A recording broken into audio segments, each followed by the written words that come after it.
Welcome to the Thinking Green News Moment. I'm Chris Schneider, and my guest today is Joe Deedon, the director of the Eagle Bluffs Environmental Learning Center. Welcome, Joe. Chris, good to be here.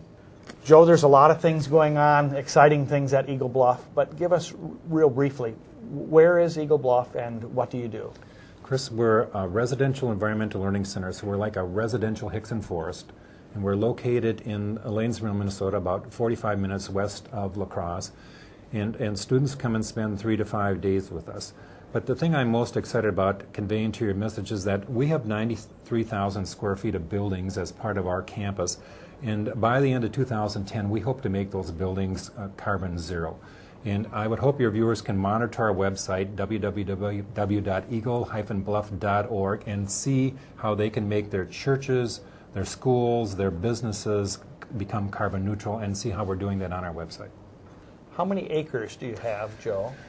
We own 80 acres in the midst of 1,000 acres of state forest land, and we have access to use about another 300 acres for our educational activities. So if you think of a normal classroom setting, normally you're in the classroom the whole day. At Eagle Bluff, if you're doing an educational program, we have about 10 minutes of introduction of what we're going to try to accomplish, what are the main messages to get across during the course of a 3-hour activity, and then the rest of the time is spent outdoors.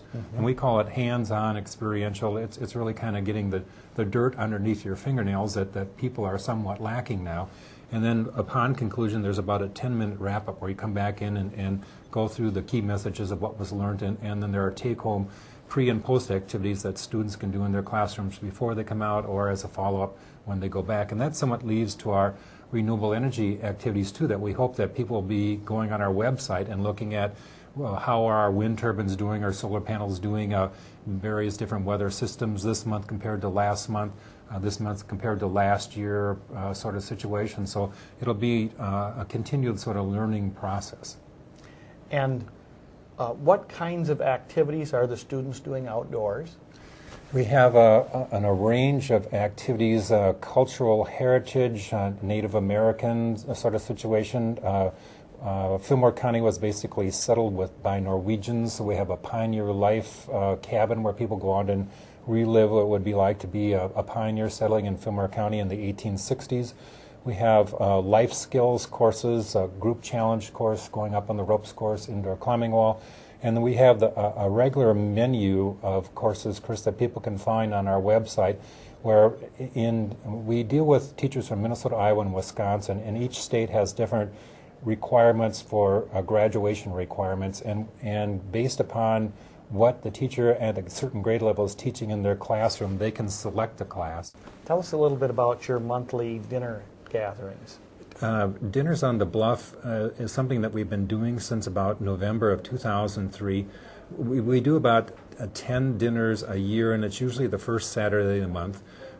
We think of it as one of the better meals you can get in Fillmore County, and exciting or engaging presentation.